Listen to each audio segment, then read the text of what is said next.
حول ولا قوة إلا بالله العلي العظيم. أعوذ بالله من الشيطان اللعين الرجيم. بسم الله الرحمن الرحيم.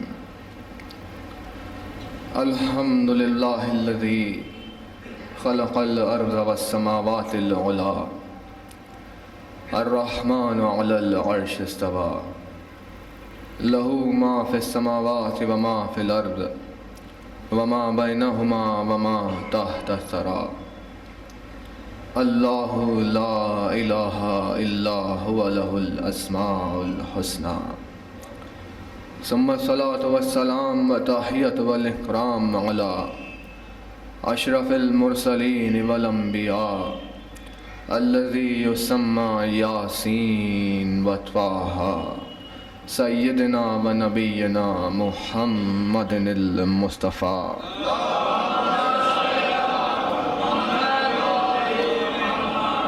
وعلى أهل بيته الطاهرة وأعلام الهدى والعروة الوثقى والحجة على أهل الدنيا ولعنة الله على أعداء محمد وآله الطاهرة من ليلنا هذا إلى يوم الواقعة. أما بعد فقد قال الله سبحانه تبارك وتعالى في كتابه الهدى لمن اتقى وقوله الحق. بسم الله الرحمن الرحيم. ما كذب الفؤاد ما رأى. صلوات.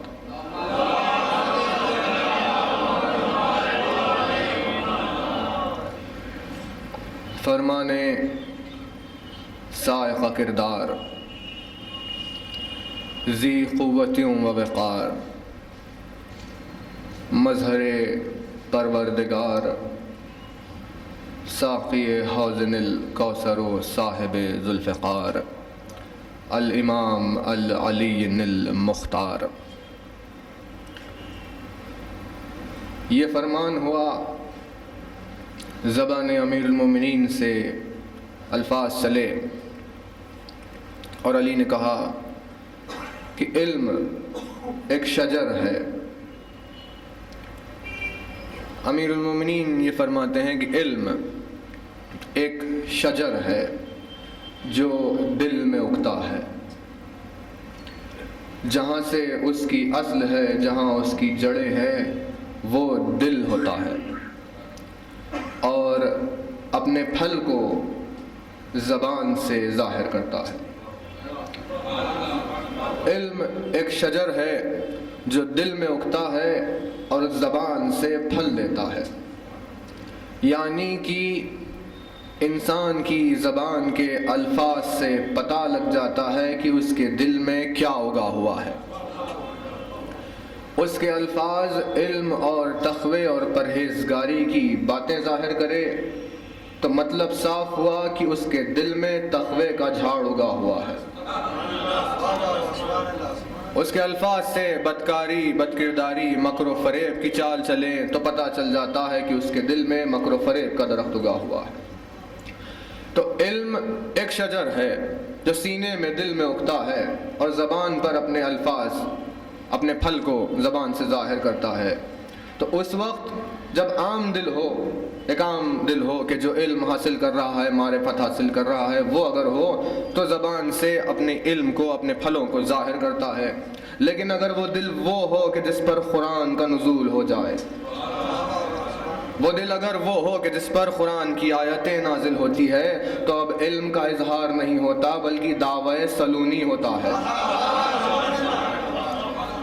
اب دعوی سلونی ہوتا ہے کہ سینے میں، دل میں کتاب خدا اتری ہوئی ہے، مجھ سے پوچھو جس چیز کے بارے میں تم پوچھنا چاہتے ہو. یہ دعوی سلونی ہوا. علی کی زبان سے جب آواز چلی تو ساری دنیا میں ایسے بہت سارے لوگ سانس لے رہے تھے کہ جن کے سینوں میں بہت سوال ان کو پیچیدگی کی طرف لے جا رہے تھے، اور سینوں میں سوال انہیں بے چین کیے، بے قرار کیے جا رہے تھے. جیسے ہی صداقت والی زبان سے پوچھنے کے لیے آواز سنائی دی تو سارے کے سارے سوالات لے کر اس کی بارگاہ میں پہنچ گئے.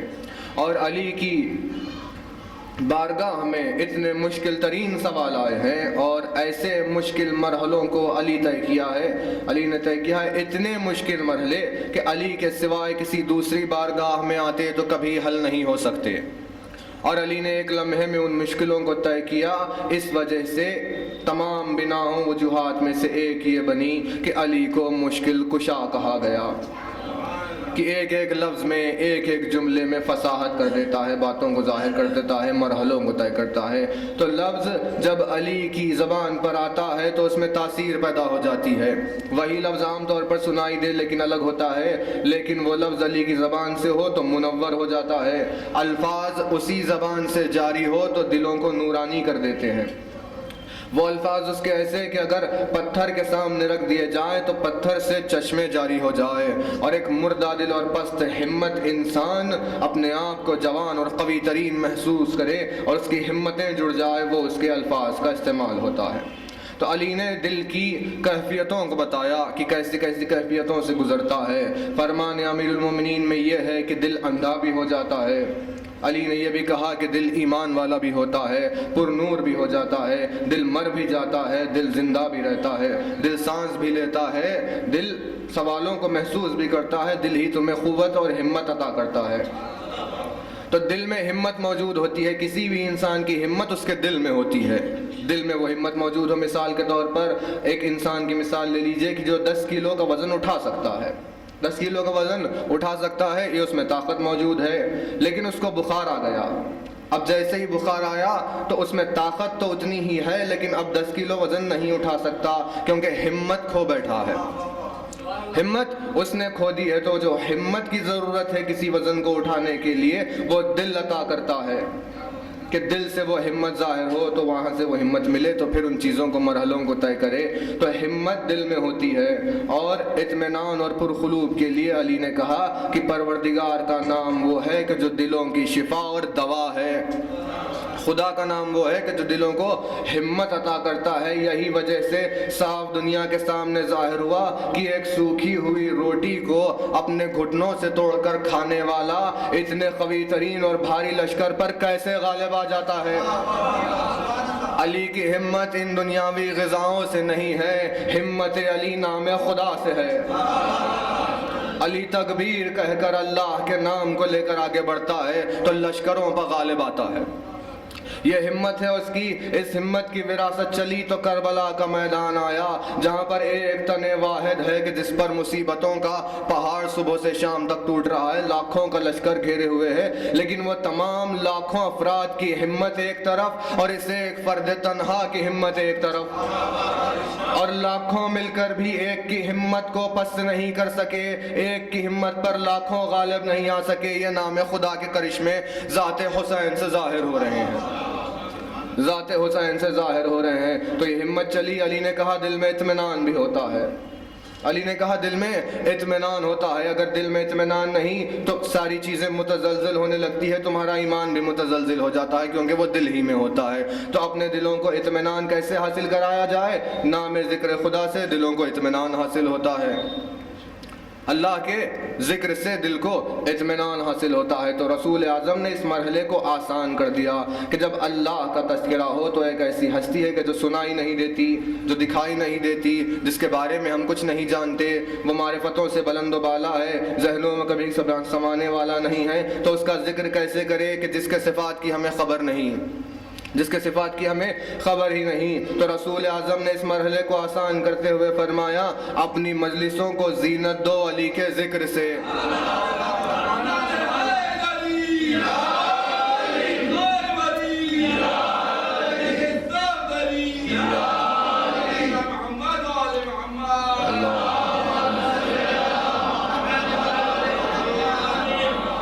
اپنے مجلسوں کو زینت دو علی کے تذکرے سے، کہ علی کا ذکر میرا اور میرا ذکر خدا کا ذکر ہے۔ خدا کا ذکر عبادت ہے، وہ دلوں کو اطمینان بخشتا ہے۔ تو خدا کے ذکر سے اطمینان جب اپنی کمال کو پہنچ جاتا ہے تو اس دل میں موجود نفس کو کہا جاتا ہے کہ یہ ہے نفس مطمئنہ۔ یہ ہے نفس مطمئنہ. اس کی مثال کو ظاہر کیا دنیا کے سامنے علی نے اس وقت کہ جب اللہ کے رسول نے کہا یا علی آپ میرے بستر پر سو جائیے. اب یہ الفاظ آپ غور سے سن لیجئے. حکم رسول جو ہو علی ویسا ہی کرے گا. علی کی اطاعت بالکل مطابق حکم رسالت مآب ہوگی. اس طرف نہ اس طرف، نہ زیادہ نہ کم، نہ کسی طریق سے. جیسا رسول کا حکم ہے ویسی علی کی تعمیل ہے. تو علی کو کیا کہا رسول اللہ نے؟ یا علی آپ میرے بستر پر سو جائیے، میرے بستر پر سو جائیے. تو علی نے سوال کیا یا رسول اللہ اگر میں سو جاؤں تو کیا آپ کی جان بچ جائے گی؟ تو علی کو فکر ہے اور علی نے اپنے فکر کو ظاہر کیا کہ میری زندگی کا مقصد حفاظت رسول خدا ہے. میری زندگی کا مقصد حفاظت رسول خدا ہے. تو اولاد کو ماں باپ تربیت دیتے ہیں. تو علی کو ابو طالب نے سکھایا رسول کی حفاظت کرنا. ابو طالب نے علی کو سکھایا رسول کی حفاظت کرنا. تو جو اپنی آل و اولاد کو رسالت پر نثار کرے اس کے بارے میں کیا سوال ہو رہا ہے کہ اسلام ہے یا کفر ہے؟ ایک صلوات پڑھ دیجئے بارگاہ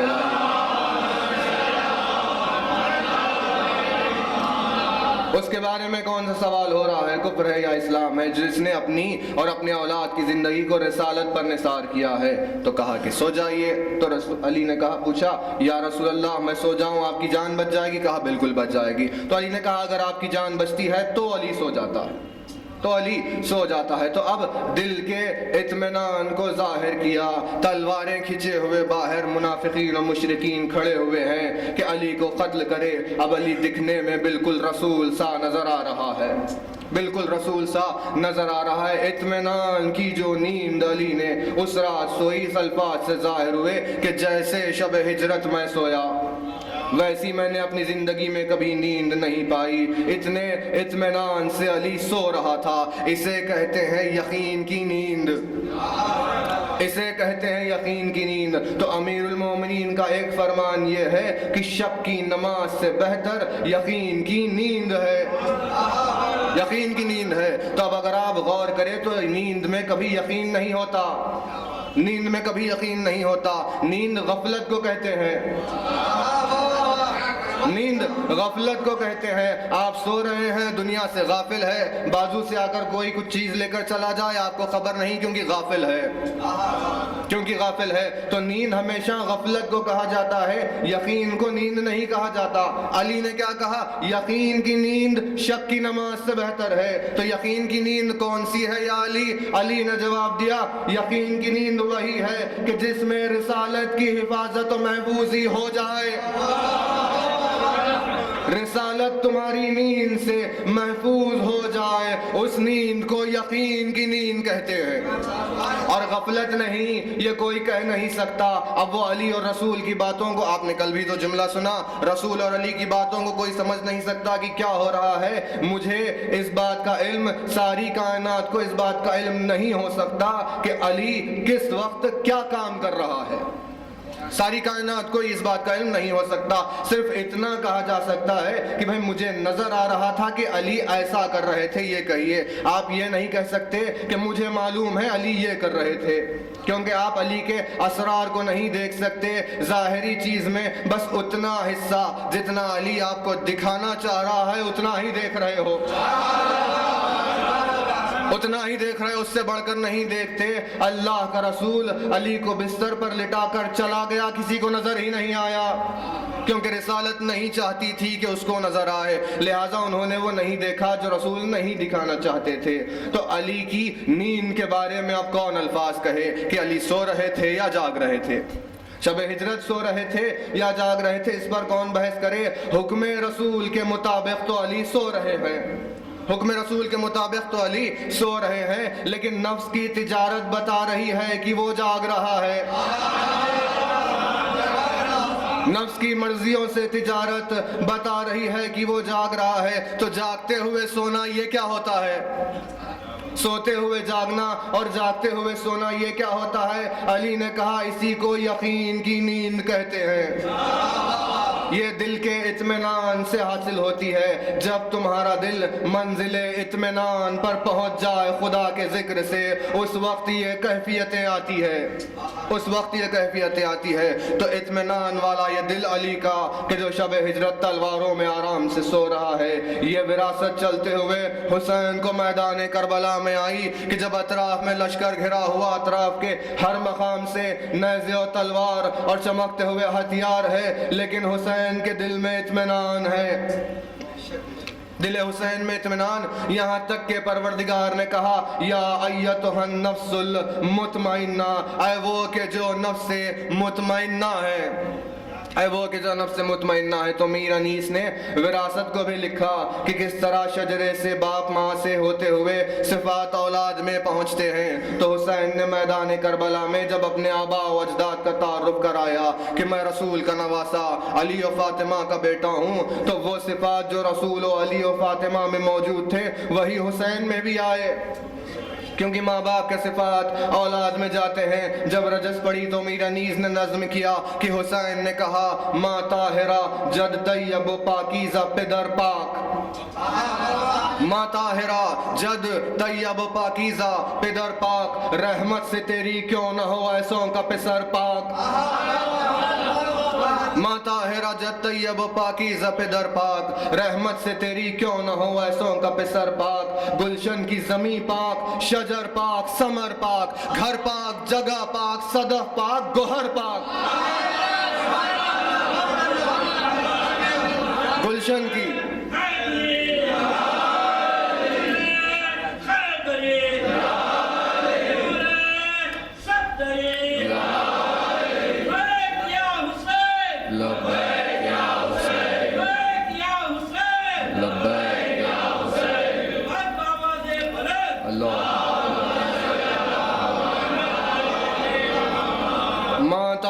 جد طیب پاکیزہ پدر پاک, رحمت سے تیری کیوں نہ ہو ایسوں کا پسر پاک. گلشن کی زمین پاک, شجر پاک, صدف گوہر پاک, گھر پاک, جگہ پاک, صدف پاک, گوہر پاک. پھولے و ثمر جس کو شجردار کرے تو, جس خطرے کو چاہے دور شہوار کرے تو.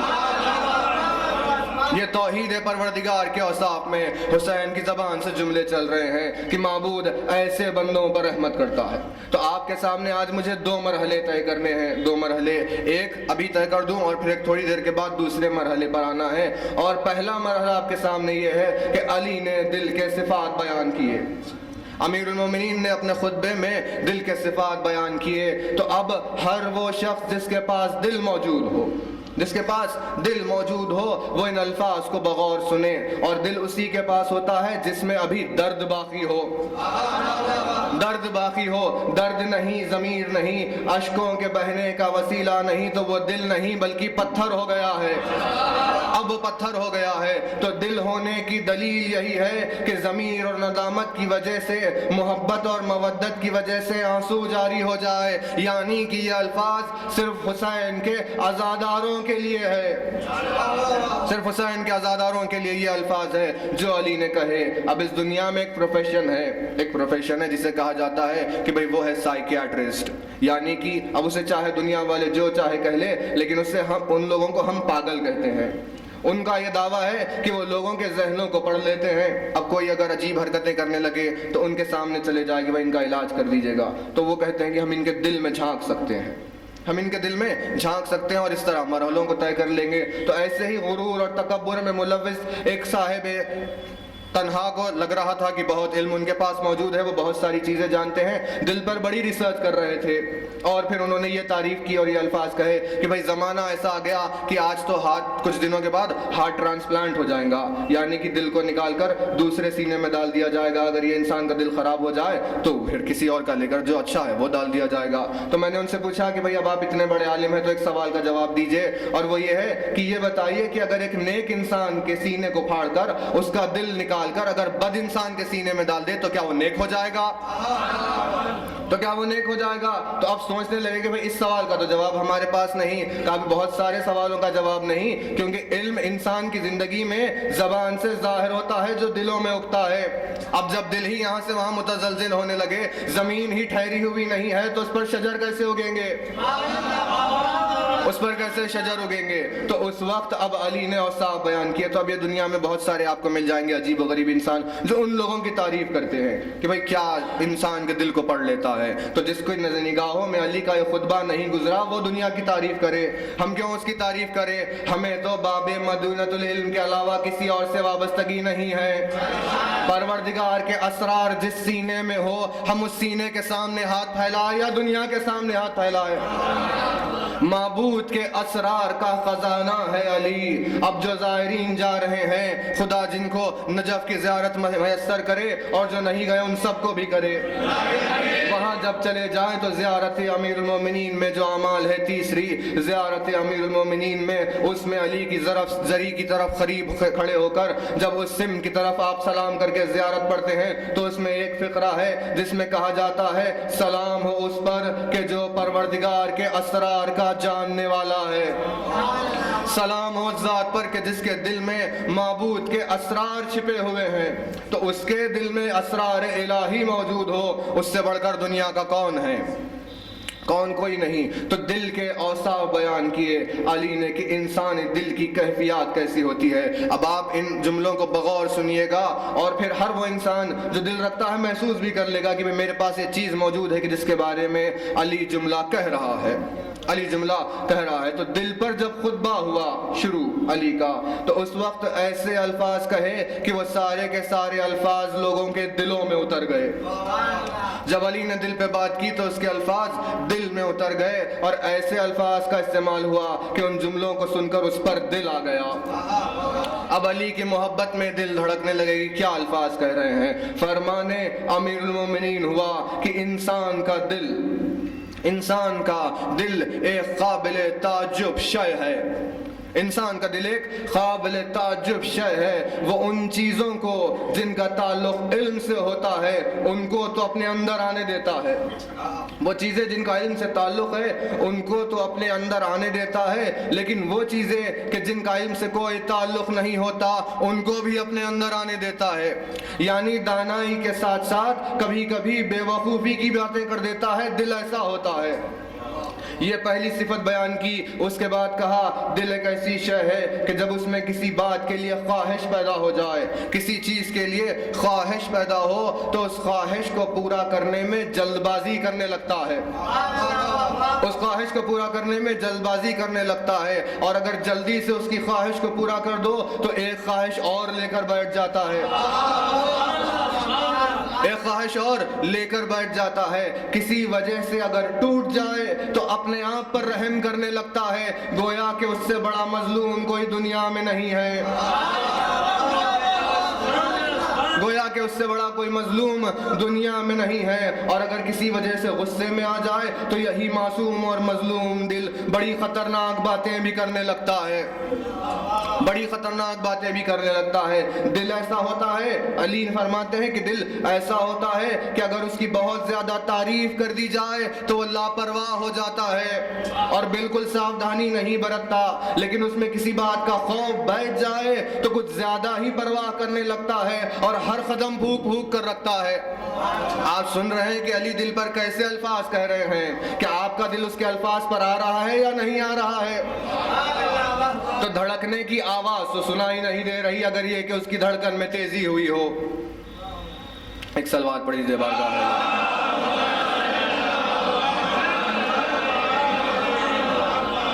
بہت زیادہ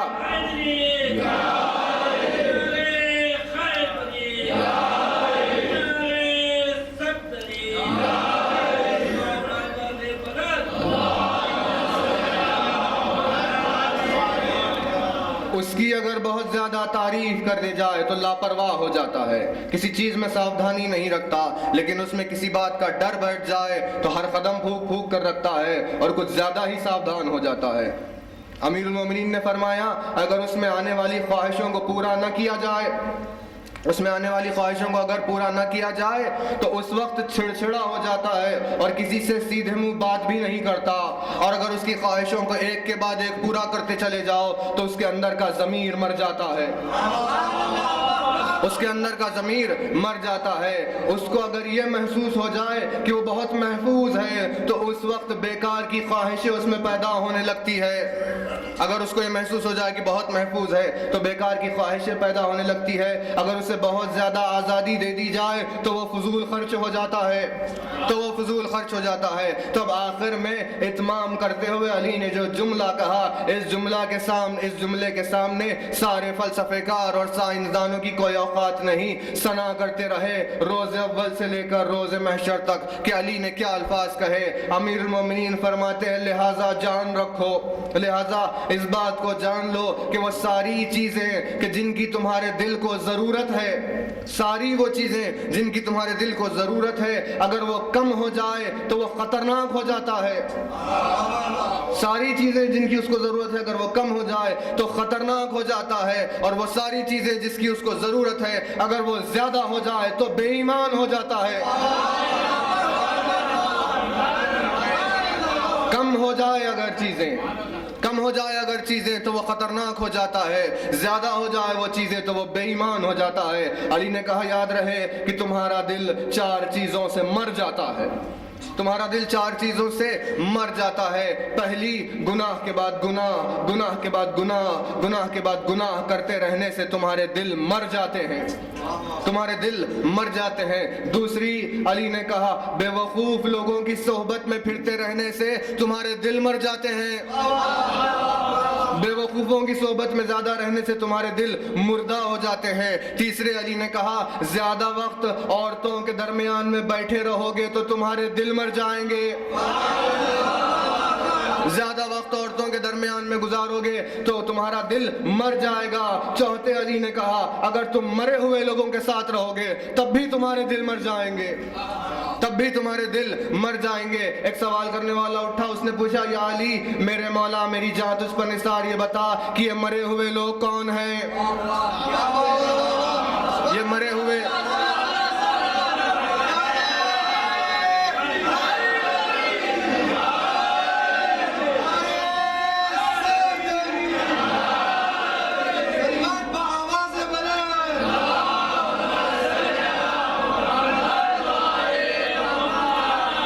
یہ مرے ہوئے لوگ کون ہیں؟ تو علی نے جواب دیا یہ وہی ہے کہ جو اپنے نفس کی اتباع کرتے رہتے ہیں، ایمان اور تقوی اور پرہیزگاری سے بہت دور ہے۔ یہ وہی دل ہے کہ جن میں اہل بیت کی محبت نہیں اتری ہے، یہ وہی دل ہے جن میں اہل بیت کی محبت نہیں آئی ہے، تو ان کے ساتھ رہو گے تو تمہارے دل مردہ ہو جائیں گے۔ علی نے خطبے کو جاری رکھتے ہوئے کہا بے شک کہ فخر اور تنگدستی، فقیری اور تنگدستی اور غربت، بے شک کہ یہ بڑی مصیبت ہے۔ فقر اور تنگدستی اور غریبی یہ بڑی مصیبت ہے، لیکن اس سے بڑی مصیبت تو یہ ہے کہ تمہارے جسم میں کوئی بیماری ہو جائے۔ اس سے بڑی مصیبت تو یہ ہے کہ تمہارے جسم میں کوئی بیماری ہو جائے اور تم صحت مند نہ رہو، اور اس سے بڑھ کر مصیبت یہ ہے کہ تمہارے دل بیمار ہو جائے اور اس میں کوئی مرض آ جائے، تمہارے دل مردہ ہو جائے، یہ سب سے بڑی مصیبت ہے۔ اور دولت اور شہرت، پروردگار کی طرف سے دولت اور جائیداد یہ بہت بڑی نعمت ہے، لیکن اس سے بڑی نعمت یہ ہے کہ تمہارے پاس ایک تندرست اور صحت مند جسم ہو، ایک تندرست اور صحت مند جسم ہو، اور اس سے بڑی نعمت تمہارے پاس یہ ہے کہ تمہارے سینے میں ایک دھڑکتا ہوا اور زندہ دل ہو، اس سے بڑی نعمت یہ ہے کہ ایک دھڑکتا ہوا اور زندہ دل ہو۔ تو یہ اوصاف ہے دل کے جو علی نے بتائے ہیں کہ ان اوصاف کو مد نظر رکھتے ہوئے ایمان دل میں اترتا ہے۔ تو اب میں آ گیا ہوں اپنے دوسرے مرحلے کی طرف، کیونکہ وقت کی تنگی ہو رہی ہے اور جو باتیں مجھے آپ سے کہنی ہے وہ تھوڑی سی وقت کو لینے والی ہے، اور وہ یہ ہے کہ صاحبان ایمان جو عزادار یہاں موجود ہے، جو مومنین ہیں، یہ ان کا خلوص ہے، یہ ان کی ایمان کی دلیل ہے کہ اس ناچیز کی تعریف کرتے رہتے ہیں، اور پھر اس بات میں کوئی شک نہیں، اس بات میں کوئی شبہ نہیں کہ پروردگار کی بارگاہ میں مجھے امیر المومنین کا دعائے کمیل کا وہ فقرہ یاد ہے کہ جہاں پر علی نے کہا کہ اپنے پروردگار کا شکر کرو کہ اس نے بہت ساری ایسی اچھی باتیں بہت ساری ایسی اچھی باتیں جس کے تم اہل نہیں ہو لوگوں میں تمہارے بارے میں مشہور کر دی ہے۔ دعائے کمیل میں امیر المومنین نے کہا شکر ہے اس معبود کا کہ جس نے تمہارے متعلق بہت ساری اچھی باتیں لوگوں میں مشہور کر دی حالانکہ تم اس کے اہل نہیں ہو۔ تم معبود کی توحید ہو، میں پروردگار کا گنہگار بندہ اس کی مغفرت کا طلبگار ہوں، لیکن آپ کی ذرہ نوازی ہے اور آپ میں سے ایک بہت پر اسرار بات ہوئی اس چیز کو پڑھنے کے لیے کہ جو اس سال عشرے میں پڑھی تھی۔ اس سال کا عشرہ سیاست پر ہو رہا تھا، تو سیاست کے متعلق میں ایک دن گورنمنٹ پر پڑھ رہے تھے، گورنمنٹ پر تقریر ہو رہی تھی، تو اس کے ایک حصے کی بہت اصرار کیا گیا ہے کہ وہاں پر لوگ موجود نہیں تھے تو اب زیادہ لوگ ہیں تو آپ ان کے سامنے وہ چیز کہہ دیجئے تاکہ علم عام ہو جائے، لوگوں کو معلوم ہو جائے۔ تو یہ بات کہہ دی گئی۔ تو کبھی کبھی ایسے جب الفاظ آتے ہیں تو مجھے ایسے لگتا ہے کہ جیسے میں ذکر نہیں کر رہا بلکہ شاعری کر رہا ہوں، کہ لوگ کہتے ہیں کہ آپ اپنا وہ والا کلام سنا دیجئے۔ تو اس میں حکومت کے اعتبار سے سیاست پر جب اشرا چل رہا تھا تو حکومت کے اعتبار سے ایک بات ہوئی، اور وہ یہ ہے کہ شیعت کی جب دشمنی چلی،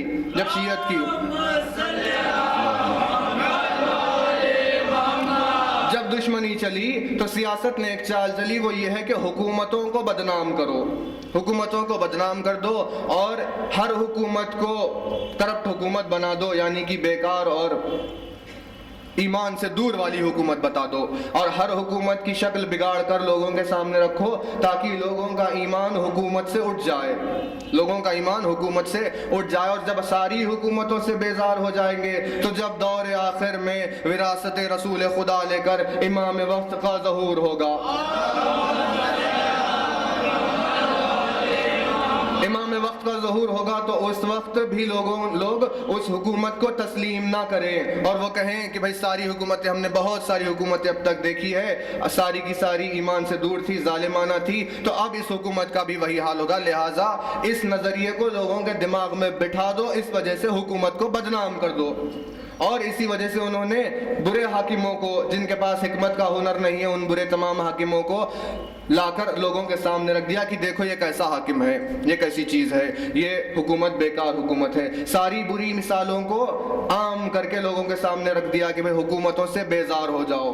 لیکن پروردگار بھی تو ذمہ داری لیے بیٹھا ہے کوئی چیز کی، اگر شیطان ذمہ داری لیے بیٹھا ہے، اس نے کہا ہے گستاخانہ انداز میں کہ معبود تیرے خلاف ساروں کو بھڑکا دوں گا، تو معبود بھی، پروردگار نے بھی تو ایمان کی حفاظت کی ذمہ داری لی ہے، اور اس نے اس ایمان کی حفاظت کو علی کے حصار میں دے دیا ہے کہ جب تک نام علی رہے گا اس وقت تک توحید بدنام نہیں ہو سکتی، اس وقت تک توحید بدنام نہیں ہو سکتی۔ تو حکومتوں کو بدنام کر دو، لیکن یہ اب حکومتوں کو جب بدنام کرے تو ان کا اصل میں منشا یہ تھا، اصل میں ان کا ارادہ یہ تھا کہ وہ علی کی حکومت کو بدنام کر دے، اور پھر جو ظہور ہوگا اس حکومت کو بھی بدنام کرے اور لوگوں کا ایمان حقیقت میں ان دو حکومتوں سے اٹھا دے، ان دو حکومتوں سے اٹھا دے، یہ ان کا ارادہ تھا۔ تو اس پر بات ہو رہی تھی آپ کے سامنے، تو معبود نے بھی ظاہر کیا، معبود نے بھی کفر کو ذلیل کر دیا، وہ ہمیشہ کفر کو ذلیل کرتا ہے۔ اور جب علی کی حکومت کا دور آیا،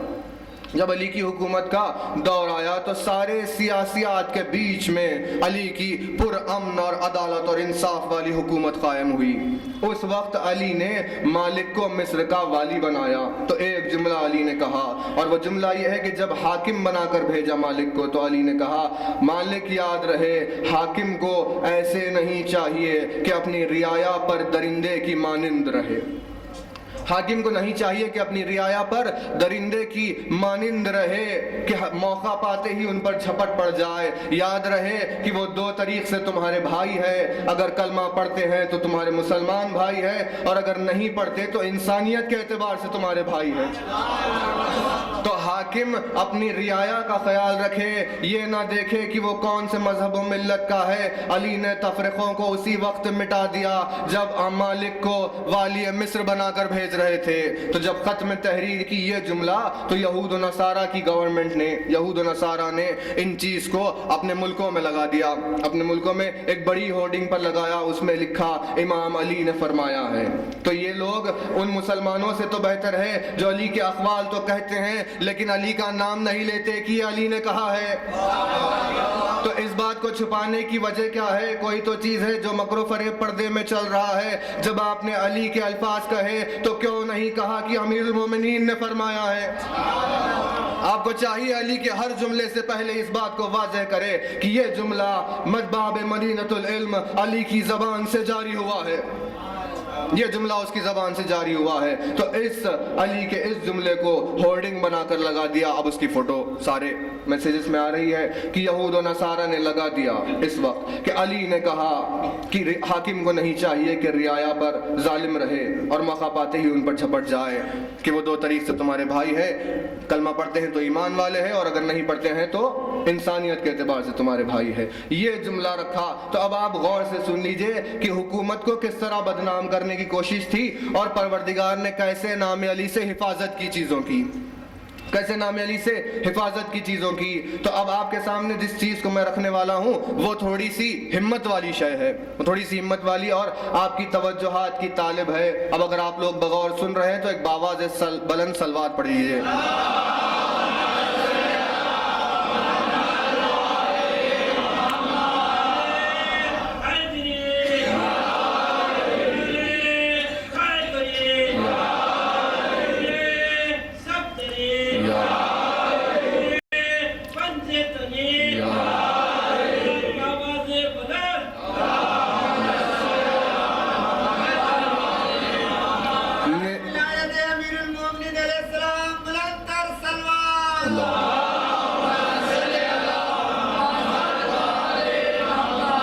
نظام کائنات نے آشکار کر دیا، پروردگار کی سنت نے آشکار کیا کہ جو کوئی علی کو بدنام کرنے کی کوشش میں قدم اٹھاتا ہے خدا انہیں بدنام کر دیتا ہے، خدا انہیں ذلیل کر دیتا ہے۔ اور اسی طریق سے ایک چال چلی گئی تھی حکومت کی طرف سے جو دنیا میں مشہور ہے کہ اسلامی حکومت ہے، اسلامی حکومت کے اعتبار سے مشہور چلی تھی۔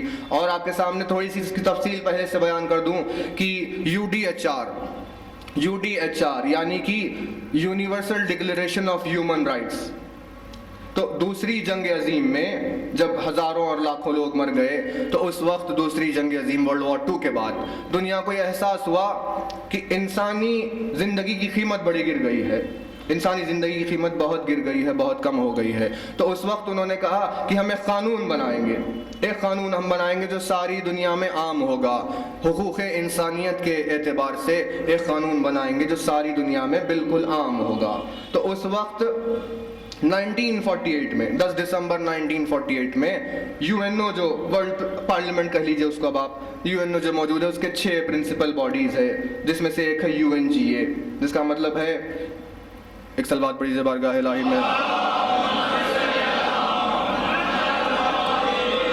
جس کا مطلب ہے یونائٹڈ نیشنز جنرل اسمبلی۔ تو اس نے 1948 10 دسمبر 1948 کو UDHR اڈاپٹ کیا کہ بھائی ہم حقوق انسانیت کے اعتبار سے ایک قانون بنائیں گے۔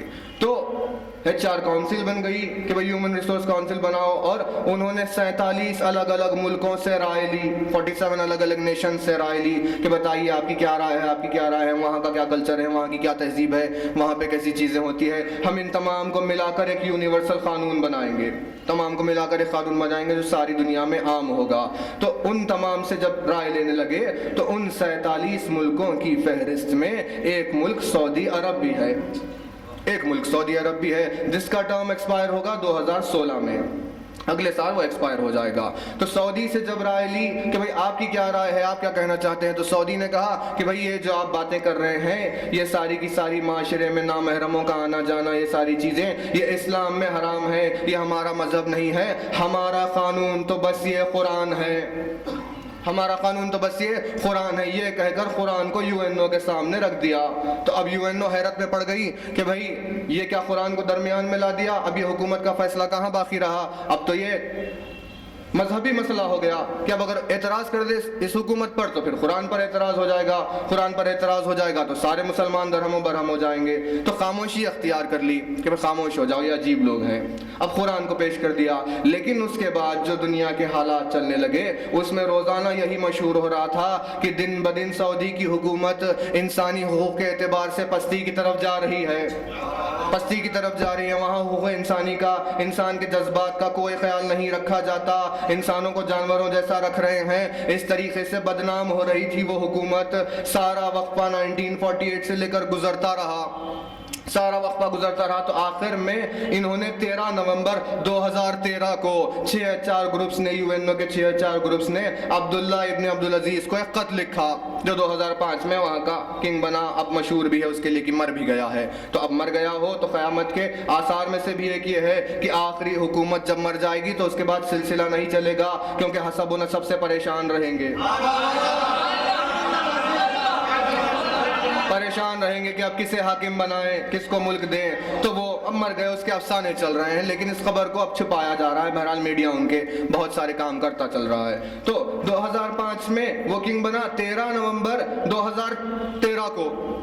اس 8 نومبر 2013 کو انہوں نے خط لکھا، 6 گروپس نے عبداللہ ابن عبدالعزیز کو لکھے، اور اس میں کہا کہ بھئی یہ جو آپ کی حکومت ہے حقوق انسانیت کے اعتبار سے بدترین حکومت ہے، یہ بدترین حکومت ہے، حقوق انسانی کے اعتبار سے بدترین حکومت ہے، روزانہ پستی کی طرف جا رہی ہے۔ تو آپ کو چاہیے کہ آپ جلد از جلد اس کا کوئی انتظام کرے، ورنہ اگر آپ ایسا نہیں کر سکیں گے تو ہم آپ کو 47 ملکوں کی فہرست سے باہر نکال کر باہر کر دیں گے۔ یہ انہوں نے جملے کہے، اور ساتھ ہی ساتھ میں یہ لکھا کہ یہ جو حکومت کا آئین آپ نے پیش کیا ہے، یعنی کہ جو قرآن مجید آپ نے UN میں پیش کی ہے، یہ قرآن کافی نہیں ہو رہا، یہ قرآن کافی نہیں ہو رہا، جلد از جلد کوئی دوسرا طریقہ سوچئے، ورنہ ہم آپ کو ان 47 ملکوں کی فہرست سے نکال کر باہر کر دیں گے۔ تو اب دنیا کے الفاظ تو آشکار ہو گئے، اب یہ الزام صرف شیعت پر نہیں ہے کہ شیعہ کہتے ہیں کہ قرآن کافی نہیں ہے،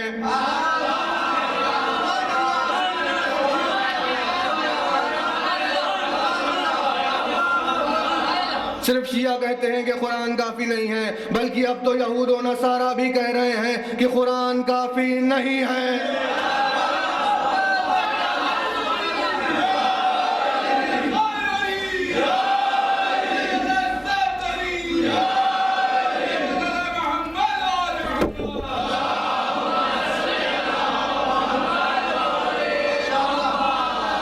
یہ قرآن کافی نہیں ہو رہا ہے۔ تو جب UDHR کے 50 سال مکمل ہوئے، 1948 سے چل کر 50 سال 1997 میں کمپلیٹ ہوئے تھے، تو 50 سال کی اینیورسری منا رہے تھے وہ لوگ، 50 سال کی اینیورسری منا رہے تھے، اور وہی پہلا سال تھا جب کوفی عنان UN کا جنرل سیکریٹری بن گیا، پہلا سال 1997 کوفی عنان کا۔ تو جب 50 سال کی اینیورسری منا رہے تھے تو کوفی عنان نے آتے ہی تہران میں یہ چیز چل رہی تھی، اس نے ایک خط لکھا اور ایک سٹیٹمنٹ دے دیا، یہ انٹرنیٹ پر بھی موجود ہے اور یونیورسٹی آف تہران میں بھی یہ خط موجود ہے۔ آتے ہی کوفی عنان نے خط لکھا کہ عرب ممالک کو یہ چاہیے کہ اپنی حکومتوں میں علی ابن ابی طالب کی تاثیر پیدا کرے۔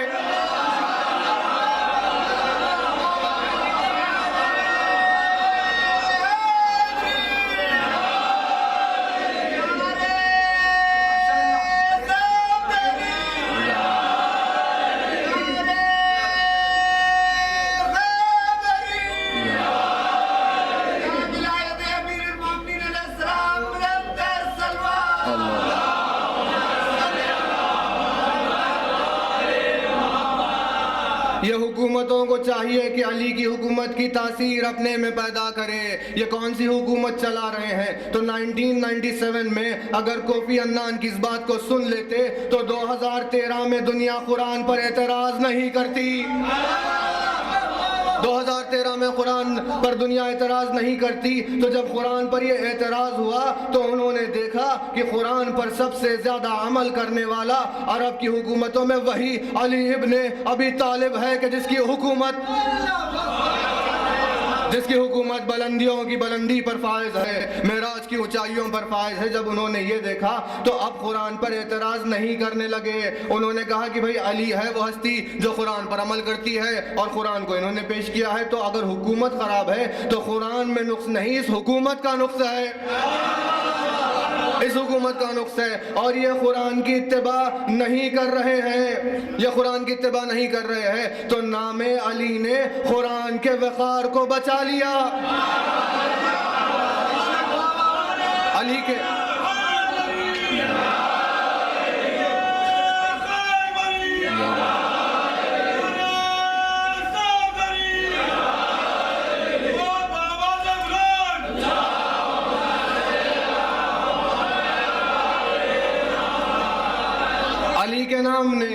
قرآن کے وقار کو بچا لیا، تو آپ کہاں پھر رہے ہیں یو این او کی تعریف کرتے ہوئے؟ تم یو این او کے سامنے جا کر اس کے قصیدے پڑھ رہے ہو، جبکہ یو این او کے سامنے تمہاری حکومت کی کوئی اوقات ہی نہیں، اور یو این او علی کے نام کا قصیدہ پڑھ رہا ہے کہ علی کے نام کے سامنے یو این او کی کوئی اوقات نہیں،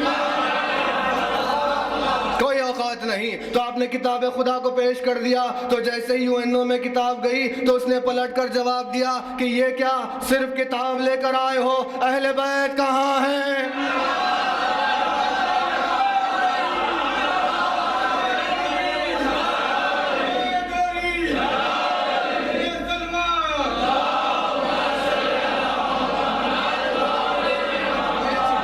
یہ کیا کتاب لے کر آ گئے ہو؟ اہل بیت کہاں ہے؟ کیا تمہارے پیغمبر نے دو چیزیں نہیں چھوڑی تھی، ایک کتاب خدا اور اس کے اہل بیت؟ تو اب حدیث الثقلین کو یہود و نصارہ مسلمانوں کو یاد دلا رہے ہیں کہ کتاب کے ساتھ ساتھ اہل بیت ضروری ہے۔ تو علی کے نام نے قرآن کے وقار کو بچا لیا، اس کے نام سے قرآن کی عزت باقی رہ گئی، اس نام کو ہٹا لو تو اسلام بدنامی کے سوائے کیا ہے؟ علی کے نام کو ہٹا لو تو اسلام بدنامی کے سوائے کیا ہے؟ اب آپ دیکھ لیجئے، جیسے ہی علی کا نام دور ہو جائے تو اس وقت کیسے عقلوں پر پتھر آ جاتے ہیں۔ اب آپ نے اگر کل کے اخبار پڑھے ہوں تو 6 دسمبر کی تاریخ میں سارے مسلمان اخباروں میں مشہور تھا کہ بھئی یوم سیاہ ہے، بابری مسجد کی شہادت کی یاد منا رہے ہیں، یہ یوم سیاہ ہے، یوم سیاہ ہے، یوم سیاہ ہے۔ تو آپ نے اپنے ہی اخبار میں چھاپ دیا غم کا تعلق سیاہ رنگ سے ہوتا ہے،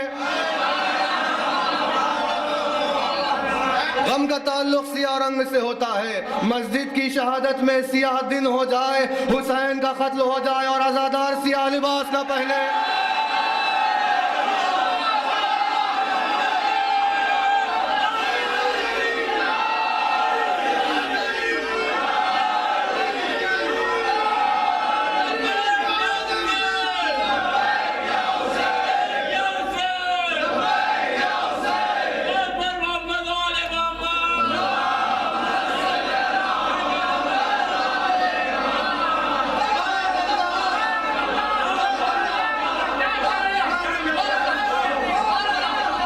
کس لباس سیاہ پر اعتراض کر رہے ہو؟ کس لباس سیاہ پر اعتراض کر رہے ہو؟ تم نے دیکھا نہیں کہ عزاداروں کے ساتھ ساتھ کعبہ بھی تو کالا غلاف اوڑھے ہوئے بیٹھا ہے؟ تو اگر اس لباس کو ہٹائے تو ہم جانے، اگر کعبے سے سیاہ لباس کو ہٹا لے تو ہم جانے، تم سے نہ کعبے کا لباس ہٹایا جا سکتا ہے، نہ تم سے کعبے کی شگاف مٹائی جا سکتی ہے، نہ ولایت علی کا نشان مٹے گا، نہ عزاداری حسین کا نشان مٹے گا۔ شرم آنی چاہیے، انہیں شرم آنی چاہیے۔ یہ کون سے مسلمان ہیں مسجد کی شہادت کے اوپر اتنے اشتہارات کر رہے ہیں، ساری دکانیں بند، سارا بازار بند؟ کیوں بھائی؟ کہا بابری مسجد کی شہادت ہو گئی ہے، تو ایک مسجد جس پر اتنے اختلافات چل رہے ہیں، ہندو کہہ رہے ہیں کہ مندر تھا، مسلمان کہہ رہے ہیں کہ مسجد تھا، وہ اپنی دلیل دے رہے ہیں، یہ اپنی دلیل دے رہے ہیں، دونوں دے رہے ہیں، اختلاف میں مسئلہ سمجھ میں نہیں آ رہا کس طرف ہے۔ ایسے اختلافی مسئلے کی تائید میں تو تم نے اتنا احتجاج کیا، تمہیں کیا ہو گیا تھا اس وقت کہ جب جنت البقیع میں سیدہ کے روضے پر حملہ ہو رہا تھا؟ تمہارا اسلام کہاں گیا؟ کیا تمہارا رسول خدا سے کوئی تعلق نہیں؟ کیا اولاد رسول سے تمہارا کوئی تعلق نہیں؟ ہر سال جب انہدام کی تاریخ آتی ہے تو اخباروں میں کیوں نہیں چھاپتے کہ سعودی حکومت نے دختر رسول کا روزہ منہدم کیا ہے؟ شرم آنی چاہیے تمہیں۔ اگر تم یہ کر دو گے تو منافقت کا لباس جو اٹھ جائے گا، منافقت کا جو لباس اٹھ جائے گا، اسی وجہ سے یہ باتیں نہیں کہی جاتی، ان باتوں کو عام کیا جا رہا ہے۔ دختر رسول کے روزے پر کوئی چیز نہیں، سارے کے سارے پھر مسلمان ہیں، پھر مسلمان ہیں۔ تو اس طرح اسلام بدنام کب ہو رہا ہے؟ جب علی کا نام ہٹ گیا، جب علی کا نام ہٹ گیا۔ تو یو این او میں کیا ہو گیا تھا؟ یہ مرحلہ ہو گیا، اگر علی کا نام نہیں آتا تو کتاب خدا بدنام ہو گئی ہوتی، کتاب خدا بدنام ہو گئی ہوتی۔ تو یہ آج کا مسئلہ نہیں ہے، یہ بہت پہلے سے چل رہا ہے۔ علی کے نام نے ہر مقام پر، ہر موقع پر اسلام کی اور کتاب کی عزت کو بچا لیا ہے، ہر مقام پر بچا لیا ہے۔ ایسے ہی ایک یہودی تھا یا نصرانی تھا کہ جو مدینے میں آ گیا، دوسری خلافت کا دور چل رہا ہے، اس وقت مدینے میں آ گیا اس نے کہا خلیفہ رسول کہاں ہے، مجھے کچھ سوال پوچھنے ہیں. تو لوگوں نے جا کر دربار میں کھڑا کر دیا کہ بھئی یہ ہے خلیفہ رسول. تو اس نے پوچھا کہ بھئی 2 سوال ہیں خلیفہ رسول سے پوچھنے ہیں. کہا پوچھئے کیا سوال ہے. تو اس وقت یہودی اور نصرانی سے نے سوال پوچھے، اور پہلا سوال پوچھا بتاؤ وہ کیا چیز ہے جو اللہ کو نظر نہیں آتی. پہلا سوال اس نے کیا رکھا، بتاؤ وہ کیا چیز ہے جو اللہ کو نظر نہیں آتی لیکن اس کے بندوں کو نظر آتی ہے. وہ کیا چیز ہے جو اللہ کو نظر نہیں آتی اور بندوں کو نظر آتی ہے. دوسرا سوال پوچھا بتاؤ، آپ نے دعویٰ کیا ہے کہ بھئی قرآن کافی ہے ہمارے لیے، تو یہ بتائیے کہ وہ کیا چیز ہے جو قرآن میں نہیں ہے، جو قرآن میں نہیں ہے. تو جیسے ہی یہ جملے سنے ان کو غصہ آ گیا، جنہوں نے کہا تھا قرآن ہمارے لیے کافی ہے. ان کو غصہ آ گیا، انہوں نے کہا یہ کفر بکتا ہے، اس کو یہاں سے باہر نکال کر لے جاؤ. اہل فکر و دانش کھڑے ہوئے، انہوں نے کہا نہیں، بلکہ انہی سوالات کو علی ابن ابی طالب سے پوچھا جائے گا. انہی سوالات کو علی ابن ابی طالب سے پوچھا جائے گا. تو اب ساری امت مسلمہ چل رہی ہے. علی خلافت کو ٹھوکر مار کر پروردگار کی بے نیازی کسی جلوہ دیتا ہوا توصیف معبود کر رہا تھا. سارا مجمع علی کو گھیرنے لگا، ہر کوئی اس سوال کا جواب سننے کے لیے آ گیا. وہ یہودی اور نصرانی علی کے سامنے آ کر کھڑا ہوا. اس نے پوچھا کہ 2 سوالات ہیں، 2 سوالات ہیں. علی نے پوچھا کہ بتا کیا پوچھنا چاہتا ہے. اس نے پوچھا یہ بتائیے کہ وہ کیا چیز ہے جو اللہ کو نظر نہیں آتی لیکن اس کے بندوں کو نظر آتی ہے. کیا چیز ہے جو اللہ کو نظر نہیں آتی لیکن ان کے بندوں کو نظر آتی ہے. علی نے جواب دیا وہ خواب ہے. اب اگر آپ لوگ اتنی دیر سے چلیں گے تو مجلس کیسے ہوگی؟ ایک صلوات باواز بلند پڑھ دیجیے بارگاہ.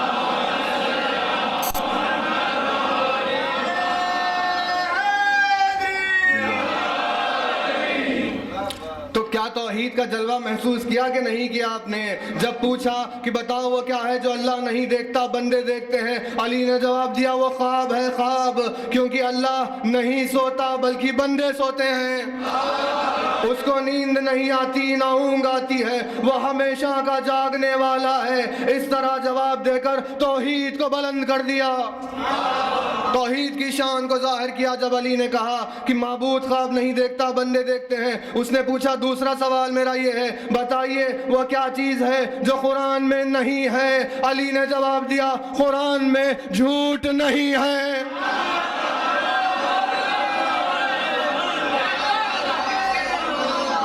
علی نے جواب دیا قرآن میں جھوٹ نہیں ہے. تو جیسے ہی یہ جواب چلا تو قرآن کی عزت تو رہ گئی. جب علی نے کہا قرآن جھوٹ نہیں بولتا، جو کچھ اس کتاب میں ہے وہ برحق ہے، وہ برحق ہے. تو جیسے ہی ان جوابوں کو سنا خلیفہ نے کہا اگر علی نہیں ہوتے تو میں ہلاک ہو جاتا.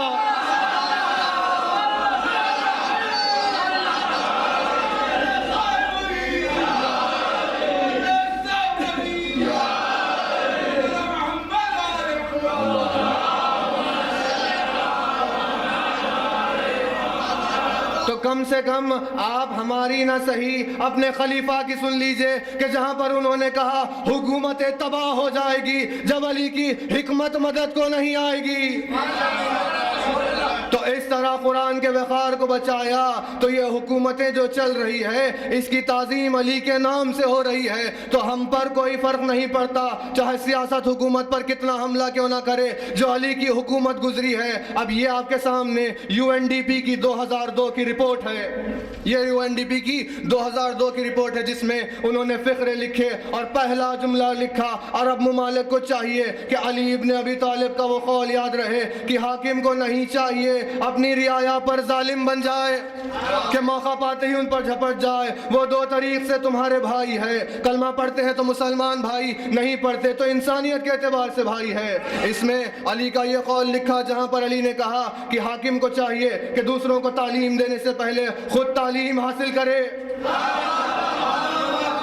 UNO نے کیا جملوں کو لکھا ہے، کس طریق سے الفاظ کو انہوں نے بھی سانچا ہے. یہ یہود و نصارہ کی تعریف نہ کرے تو کیا ہم اہل اسلام کی تعریف کرے؟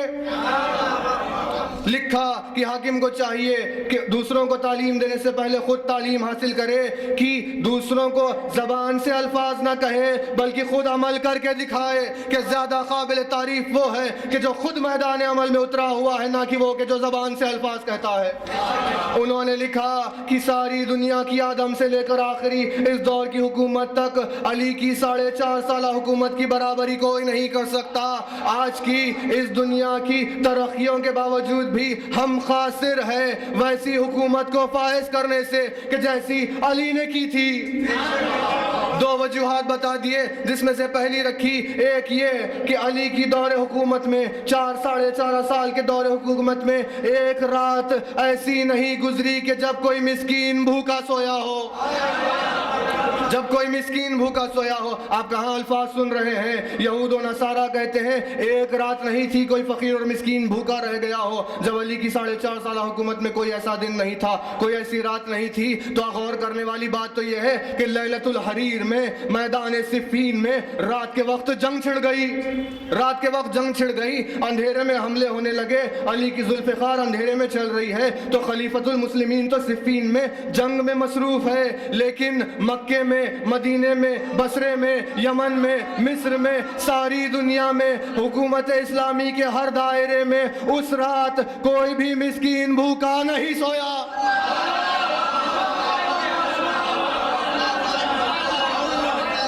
کوئی مسکین بھوکا نہیں سویا۔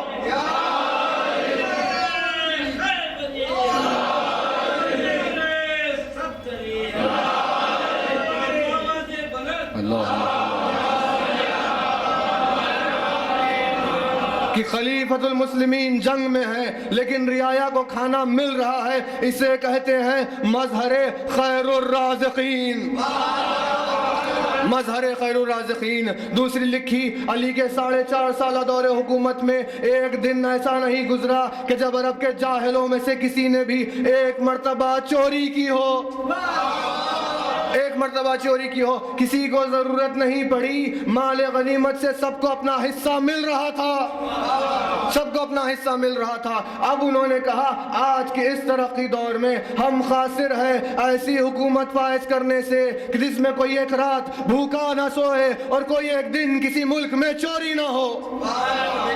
یہ نام علی کا وقار ہے، یہ حکومتیں اور قرآن اور اسلام کی عظمتیں علی کے وقار سے چل رہی ہے۔ تو کہاں پر کون سا دن آئے گا جب اس بات کو سمجھیں گے؟ کون سا دن آئے گا جب اس بات کو سمجھیں گے؟ آپ یہود و نصارہ لکھتے ہیں، یہود و نصارہ لکھتے ہیں، اور انہوں نے کہا علی کی حکومت کا دور ہے، علی کی حکومت کا وہ دور ہے کہ جس حکومت میں ایک رات بھی کوئی بھوکا نہیں سویا، ایک رات بھی کوئی بھوکا نہیں سویا۔ یہ مظہر پروردگار ہے کہ جو ہر رات کو اپنے کاندھے پر روٹیوں کی بوری کا وزن لاتے ہوئے ہر مسکین اور یتیم کے گھر کے پاس جاتا ہے، ہر راستے سے گزرتے ہوئے آواز بلند کرتا ہے کہیں کوئی بھوکا تو نہیں ہے، کہیں کوئی پیاسا تو نہیں ہے۔ اور جب علی نے روٹی دینی چاہی کسی کو تو اس وقت علی کا کردار یہ ہے کہ علی جب روٹی دیتے ہیں تو ایسے نہیں کہ سامنے والے کو دیتے وقت اس سے نگاہ ملا لے، اس سے نظروں کو ملا لے، بلکہ جب کبھی علی روٹی دیتا دروازے کی آڑ سے یا نظروں کو ہٹا کر دیتا تاکہ لینے والے کی نگاہوں کی شرمندگی نہ دیکھنے پائے، شرمندگی نہ دیکھنے پائے۔ یہ اہل بیت اطہار کی تعظیم ہے۔ ایسا ہی ایک واقعہ ہے، اور اسی واقعے کے ساتھ آپ کے سامنے حسین کے بچپن کا ایک واقعہ بیان کرتے ہوئے ذکر تمام کروں کہ ایک سوال کرنے والا موجود ہے، ایک سوال کرنے والا۔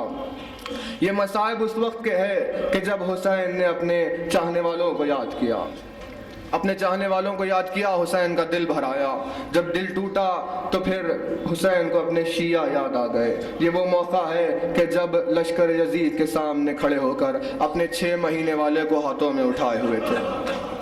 حسین نے سوال یاد کیا تو اس وقت اپنے شیعوں کو یاد کر کے کیا فقرہ کہا؟ شیعتی لیتکم، یعنی کہ اے میرے شیعوں، اے کاش کہ تم ہوتے۔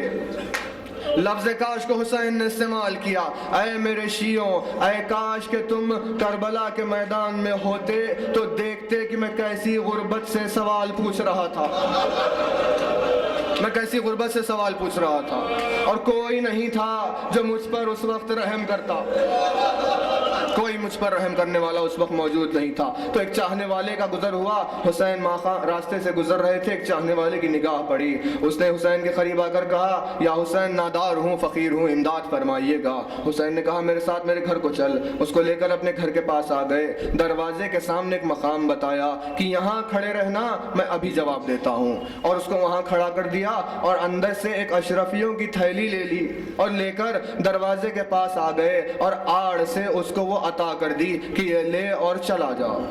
جب یہ عمل ہوا تو بعد میں ایک چاہنے والے نے پوچھا مولا آپ نے ایسے کیوں کر کیا؟ تو اس وقت حسین نے کہا اس وجہ سے کہ جب کوئی غیرت مند سوال کرنے کے لیے آتا ہے تو آنکھوں میں شرمندگی ہوتی ہے، وہ غیرت کی وجہ سے سوال نہیں کر سکتا۔ جب اعلیٰ ظرف کسی کم ظرف کے سامنے آتا ہے تو اس وقت اس کی غیرت ظاہر ہو جاتی ہے۔ تو یہ میرا چاہنے والا ہے، میں پروردگار کا خزانہ ہوں، یہ میرے چاہنے والے مجھ سے سوال کرتے ہیں، لیکن اس جملے کو یاد رکھیے کیونکہ میدان کربلا کا وہ فقرہ آپ کے سامنے کہنا ہے کہ میں اس کی نگاہوں کی شرمندگی نہیں دیکھ سکتا تھا، اس وجہ سے میں نے دروازے کی آڑ سے دیا۔ اب اس کے بعد کربلا کے میدان میں علی اصغر کو اپنے ہاتھوں پر اٹھائے ہوئے تھے، جب آسمان کی طرف نگاہ کر کے کہا میرے پروردگار حسین نے جب بھی سوال کیا ہے تجھ سے سوال کیا ہے، جب بھی کوئی چیز مانگی ہے تو تجھ سے مانگی ہے۔ غربت کی انتہا یہ ہے کہ کفار و مشرکین کے سامنے اولاد علی سوال کے لیے کھڑی ہوئی ہے۔ تو اس غربت کے عالم میں اپنے چاہنے والوں کو یاد کیا، اے میرے شیعوں اے کاش کہ تم ہوتے تو دیکھتے کہ میں کیسے سوال آپ کر رہا تھا، میں کیسے سوال آپ کر رہا تھا۔ اس کی مصیبتوں پر سارے روتے ہیں، تو ان رونے کے تعلق میں صادق آل ابا نے کہا، اس حدیث کا حوالہ جلاء العیون کتاب میں ہے کہ جس میں علامہ مجلسی نے امالی شیخ مفید کا حوالہ دے دیا ہے، اور وہ یہ ہے کہ صادق آل ابا نے فرمایا کہ روز محشر ایک انسان جہنم میں جا رہا ہوگا، روز محشر نمودار ہوگا، ایک انسان جہنم میں جا رہا ہوگا کہ اس کی زندگی میں نیکیاں بہت کم ہوگی، گناہوں کا پھڑلا بھاری ہوگا، جہنم کی طرف لے جایا جا رہا ہوگا۔ اتنے میں ایک ملک آواز دے کر اس کو رکا دے گا کہ تو ٹھہر جا، تو ٹھہر جا۔ تو پھر جب پلٹ کر پوچھے گا کہ کیا بات ہے، تو اس ملک نے کہا کہ تیری امانت تجھ کو لوٹانے آیا ہوں، تیری امانت تجھ کو لوٹانے کے لیے آیا ہوں۔ کون سی امانت ہے میری جو تیرے پاس رہ گئی ہے؟ اتنے میں وہ ایک موتی نکال کر اس شخص کو دے گا، کہا گا یہ کون سی امانت ہے؟ ملک کہے گا یہ وہ ایک اشک ہے جو تو نے غم حسین میں بہایا ہے، یہ وہ ایک آنسو کی قیمت ہے، یہ موتی ایک آنسو ہے جو تو نے غم حسین میں بہایا ہے، جا جا کر اس کی قیمت لے لے۔ تو میدان محشر میں 1,23,999 پیغمبروں کے سامنے لے جا کر موتی کو رکھے گا کہ اس کی قیمت مجھے ادا کر دے۔ سارے کہیں گے ہمارے بس کی بات نہیں کہ اس موتی کی قیمت کو ادا کرے۔ اس کے بعد بارگاہ رسالت میں آئے گا، یا رسول اللہ یہ موتی ہے، اس کی قیمت ادا کرنا۔ اس کو رسول لے کر علی کے پاس چلیں گے، علی لے کر اس کو سیدہ کے پاس چلیں گے، سیدہ لے کر حسن کے پاس چلیں گے، اب سارے کے سارے لے کر اس کو حسین کے پاس آئیں گے، حسین کے پاس آئیں گے کہ اس موتی کی قیمت ادا ہو۔ اس موتی کو ہاتھوں میں لے کر حسین عرش خدا کو تھام لے گا اور کہے گا اے دلوں کے حال کو جاننے والے پروردگار، تو جانتا ہے کہ مجھ پر کیسے مصائب گزرے ہیں، یہ مجھ پر رونے والا عزادار ہے، اس کے لیے کیا عطا کرے گا؟ معبود اپنی بہشت کے دروازوں کو کھول کر کہے گا حسین کے غم میں رونے والے میری جنت میں داخل ہو جا۔ یہ حدیث سنا رہے تھے امام کا چاہنے والا جو عراق میں رہتا ہے، جس کا نام مسمہ لکھا ہوا ہے، وہ امام کے سامنے مدینے میں آ گیا۔ جیسے ہی امام کے سامنے آیا، امام نے دیکھا اے مسمہ تو عراق کا رہنے والا ہے، اس نے سلام کیا، امام نے جواب دیا تو عراق کا رہنے والا ہے، مجھے یہ بتا کیا تو میرے جد مظلوم حسین کی زیارت کو جاتا رہتا ہے؟ کیا میرے جد مظلوم حسین کی زیارت کو جاتا رہتا ہے؟ مسمہ نے کہا مولا حکومت کا خوف ہے، قتل کیا جا رہا ہے حسین کے چاہنے والوں کو، ہر بار نہیں جا پاتا، جب موقع ملتا ہے تو چلا جاتا ہوں۔ امام نے پوچھا مسمہ یہ بتا کیا تو حسین پر روتا ہے؟ یہ بتا مسمہ کیا تو حسین پر روتا ہے؟ تو اس وقت مسمہ نے کہا مولا بالکل روتا ہوں۔ امام نے پوچھا مسمہ مجھے بتا تو کیسے روتا ہے؟ مسمہ بتا تو کیسے روتا ہے؟ مسمہ نے کہا مولا ایسے روتا ہوں کہ جب رو کر اپنے گھر میں داخل ہوتا ہوں تو میرے گھر والوں کو معلوم ہو جاتا ہے کہ میں کسی بات پر رو کر آیا ہوں، میں کسی بات پر رو کر آیا ہوں۔ امام نے کہا مسمہ مجھے اور بتا کہ تو حسین پر کیسے روتا ہے، مجھے اور بتا تو حسین پر کیسے روتا ہے؟ مسمہ نے کہا مولا ایسے روتا ہوں کہ رونے کی شدت کی وجہ سے اب کھانا نہیں کھایا جاتا، پانی نہیں پیا جاتا۔ امام نے کہا مسمہ یاد رکھنا کہ جب ملک الموت تیری روح قبض کرنے کے لیے آئے گا تو کوئی ماں اپنے بیٹے پر اتنی مہربان نہیں رہے گی جتنا ملک الموت تجھ پر مہربان ہوگا، جتنا ملک الموت تجھ پر مہربان ہوگا۔ یہ بھی یاد رکھنا میدان محشر میں جب تو اٹھے گا تو تیرا رونا ہمارے رونے میں شمار کیا جائے گا اور تجھے ہمارے ساتھ محشور کیا جائے گا۔ بس اسی رونے پر دو جملے ہیں، سوانح حیات رسول خدا گزر رہی ہے، حسن و حسین کم سن ہے۔ رسول نے اپنے بڑے نواسے کو اپنے ساتھ لیا اور مسجد کی طرف چلے گئے۔ حسین سیدہ کی گود میں موجود ہے، لیکن کہاں حسین کو نانا کے بغیر قرار آتا ہے۔ کچھ دیر کیا گزری، اماں سے سوال پوچھا اماں یہ بتاؤ میرا نانا کہاں ہے، اماں یہ بتاؤ میرا نانا کہاں ہے؟ اس اثنا میں مسجد میں رسول کے چاہنے والے نے لا کر رسول کو ایک ہرنی کا بچہ دے دیا۔ اس ہرنی کے بچے کو رسول نے اپنے نواسے کو دے دیا۔ اس طرف حسین نے کہا اماں نانا کہاں ہے؟ سیدہ نے کہا نانا مسجد میں ہے میرے لال۔ حسین نے کہا اماں مجھے نانا کے پاس جانا ہے، اماں مجھے نانا کے پاس جانا ہے۔ سیدہ نے کہا تمہیں نانا کے بغیر کہاں قرار آتا ہے، جاؤ میرے لال۔ تو جب آ رہے تھے تو راستے میں بڑے بھائی سے ملاقات ہو گئی، دیکھا کہ بڑا بھائی ہرنی کے بچے سے کھیل رہا ہے۔ جیسے ہی حسین نے یہ منظر دیکھا حسن سے سوال کیا بھیا یہ بچہ ہرنی کا آپ کے پاس کہاں سے آیا ہے، یہ ہرنی کا بچہ آپ کے پاس کہاں سے آیا ہے؟ تو اس وقت حسن نے جواب دیا یہ ہمیں نانا نے دیا ہے۔ جیسے ہی الفاظ سنے تو دوڑتے ہوئے مسجد کی جانب چلے اور دوڑتے ہوئے رسول کے قریب آتے رہے، لیکن جیسے ہی رسول کی نگاہ حسین پر پڑی تو اب حسین تھم گئے، اب حسین بالکل تھم گیا، اپنے ہاتھوں کو یوں کر لیا، رونے کی سی شکل بنا لی، دیوار سے جا کر ٹیکا لے لیا۔ اب آنکھوں پر ہلکی سی نمی نمودار ہو گئی، ہلکی سی نمی جیسے ہی آنکھوں پر آنی تھی کہ رسالت بے قرار ہو گئی۔ میرے لال کیا رونے کا سبب ہے؟ حسین نے کہا نانا اپنے آہو کا بچہ بھیا کو دیا، لیکن ہمیں آپ نے آہو کا بچہ نہیں دیا۔ آپ کو ہم سے محبت نہیں ہے نانا، ہم آپ کے لیے کتنا بے قرار ہوتے ہیں۔ یہ الفاظ چل رہے تھے کہ جبرائیل آ گئے، انہوں نے کہا یا رسول اللہ ہرنی اپنے بچے کو لے کر آ رہی ہے۔ پروردگار کہتا ہے کہ خبردار حسین رونے نہ پائے، خبردار حسین رونے نہ پائے۔ رسالت مام نے کہا تیرا نانا تجھ پر قربان، اے میرے گلزار تو رونا نہیں حسین کہ ہرنی کا بچہ آ رہا ہے۔ بس جس کے آنکھوں پر نمی آ جائے تو عرش پروردگار لرز جائے۔ وہ حسین علی اصغر کی مزار بنا کر اپنی آنکھوں کے آنسوؤں سے اس کی قبر کو حسین نے نم کر کے کہا میرے نانا تیری امت نے مجھے رلا رلا کے قتل کیا۔